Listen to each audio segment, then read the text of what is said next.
August 15, 2026, araw ng Sabado. Muli po nagbabalik ang Pinoy Carrera Sports at iba pa para sa pakarera ng Philippine Jockey Club. 7 karera para sa araw na to.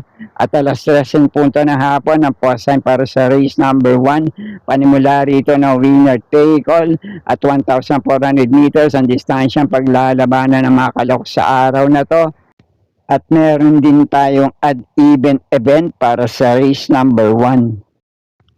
Bago po muna ang lahat, gusto ko lang i-congratulate yung ilan nating mga subscribers, followers ng channel na ito na nakatama ng diskarte sa nakaraang pakarera ng PJC August 12, 2026, araw ng Miyerkules.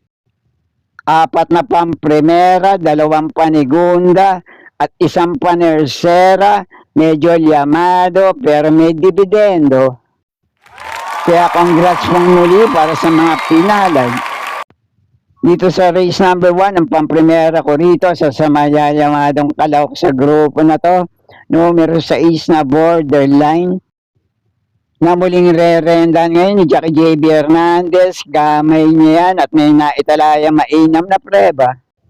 Kung mapapalaban lang ngayon, pwede niya na itong iuna. Pwede rin naman isunod agad sa harapan. Panigundot panersera ko naman dito, may minsan laban na rin sa parehong distansya, dikit lang din sila nagkatalo, nagdatingan sa meta. Panigundot ko itong numero 9, American Paria, at panersera ko naman, isa ding may tuling kalawak sa grupo na to, numero 10 na Sega Tuling. At para sa unang puntusan na winner take all, kung kursunada nyo, mga pwedeng panama sa pagpipilian, baka magpakitang gilas lang dahil unang takbo nila sa ganitong distansya dito sa PJC, numero 1 Crunchy at numero 3 na Imagination.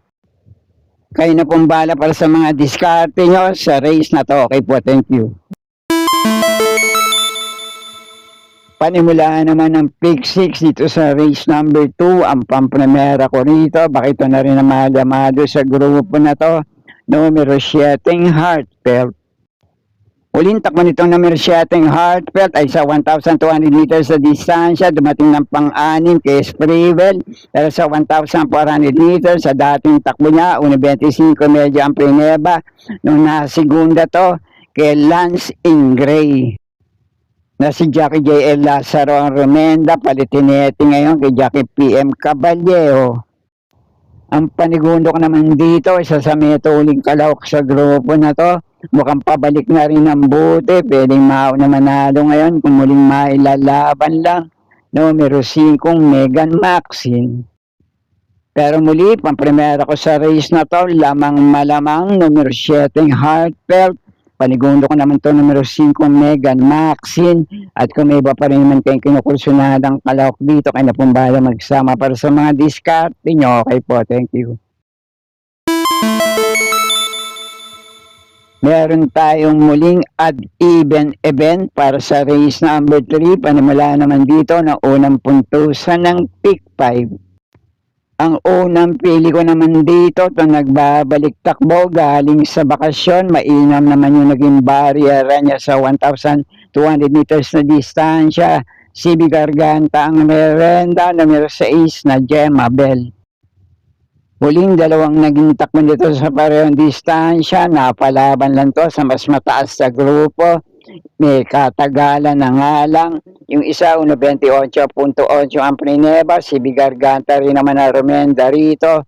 Dumating ng pansyam kay Repertory. Yung isa naman, 1.26.8 ang prineba. Si Bigarganta rin naman na remenda. Dumating ng panlima kay Lacatral at iba pa.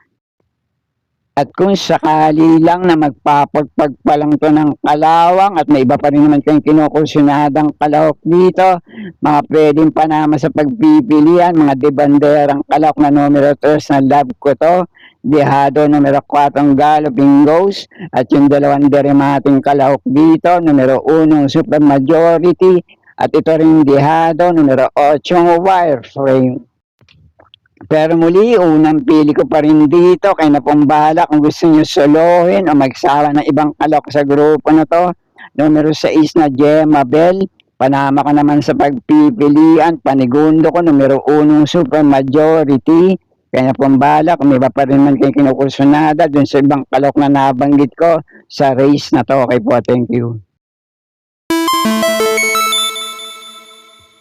Race number 4, panimula naman dito ng Pick 4, isang PJC Invitational Race Division 2 at meron tayong head-to-head, one-on-one win event para sa race na to. Para sa numero 2 na Shadow of Sipokot at numero 7, Pretty Penny. Pero ang pamprimera ko rito ngayon, 3A sa couple entry na Leviathan at kakampi niya numero 3 di banderang Sky Magic. At kung kinukursunada nyo naman, pwede mga Panama sa pagpipilian. Isa sa metuling kalawak sa grupo na to, numero 2 sa Shadow of Sipokot. Pwede rin naman nasa harapan na numero 4 Sinag.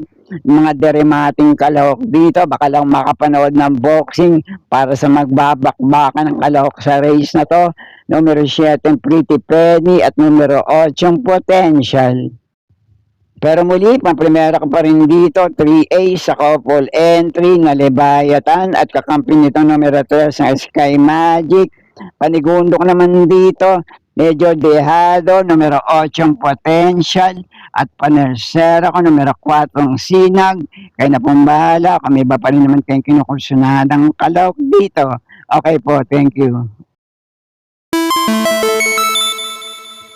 At nasa race number 5 na tayo, ang huling DD plus 1 event para sa araw ng Sabado. At meron din tayong head-to-head, one-on-one win event para sa race na to. Para sa numero 1 Matikas at numero 7 Kill the Burn. Ang pamprimera ko naman dito, Jackie C. Pienson na susubok rumenda rito. Malamang mag-umento to sa takbo, pati na rin sa Tiyempo, numero 7, Feel the Burn. Panigundot panersera ko naman dito, may minsan laban na rin sa parehong distansya. Kaya lang, yung panigundo ko rito, depende na lang sa kondisyon. Numero 3 na Grand Lapter, tinali niya minsan sa datingan. Itong panersera ko naman, numero 1 Matikas, sa dating laban nila. Kaya muli, para sa race number 5, pamprimera ko rito, numero 7, Feel the Burn. Panigundo ko naman ito, numero 3 na Grand Laughter. At panersera ko, numero 1, Matikas. Kaya na pumbala para sa mga diskarte nyo sa race na to. Okay po, thank you. Dito na tayo sa penultimate race, race number 6. Ang pamprimera ko naman dito, mukhang pabalik na rin ng buti. Dahil mainam ang itinila nitong tiyempo at takbo sa kabilang pista, numero 3 na Modern Stroke. At may tagumprebay ang naitala sa dating laban niya dito naman sa PJC. Nasa parehong distansya, 1.28 sarado ang Preneba. Nanalo to na si Jackie MD Jesus ang Preneba. Kila Stand in Faith at iba pa. At baka naman kinukursunado yung ibang kalawak dito, pwedeng Panama sa pagpipilian, parehong di banderang kalawak sa grupo na to. Luchahan talo, Mauna Manalo, numero 1 Bonnie Avenue, numero 6 na Marengo. At para sa isang derimating kalawak dito, numero 2 na Clairvoyant. Kaya muli, tanging pili ko sa race na to, numero 3 na Modern Stroke. At doon naman sa tatlong kalawak na nabanggit ko rito, ang kursunada nyo, kaya na pong bahala magsama para sa mga diskarte nyo. Okay po, thank you. At narito na tayo sa uling karera para sa araw ng Sabado, race number 7, last race, paratingan. Ang paprimera ko naman dito, couple entry, numero 1, best shot. At 1A, nakakampi nitong Limon Sudan Falls. Itong numero 1 best shot, may pinakamainam na tagumprebang na itala sa mga dating laban niya sa parehong distansya.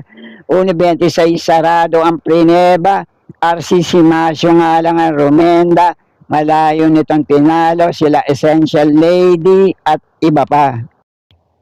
Ito naman 1A sa couple entry na Limon Sudan Falls. Mainam naman ang tinakbo nito sa kabilang pista. Kaya lang, unang takbo ngayon sa ganitong distansya dito sa PJC. At dahil parating nga rito sa race number 7, mga panama sa pagpipilian kung kursunada nyo, numero 2 na Street Queen, numero 5 na Equitem, numero 6 na Ladybug Red, at itong numero 9, unang takbo rito sa PJC na The King's Charm. Pero muli, unang pili ko pa rin sa race na to, couple entry, numero 1 Best Shot at 1A nakakampi nitong Limon Sudan Falls. Panigulo ko naman dito, numero 9 The King's Charm at panersera ko, numero 5 Equitem. At din man sa ibang kalok na nabanggit ko rito, kung kursunada nyo, kaya na pong bahala magsama para sa mga diskarte nyo. At sana'y muling matapat sa tama yung mga pili at kursunada para sa araw ng Sabado dito sa PJC. Good luck po sa inyo lahat. Happy racing at maraming salamat po. Subscribe, like, share, and comment. Pinoy Carrera Sports at iba pa. And please don't forget to click or tap the notifications bell icon for new video updates on this channel. Thank you.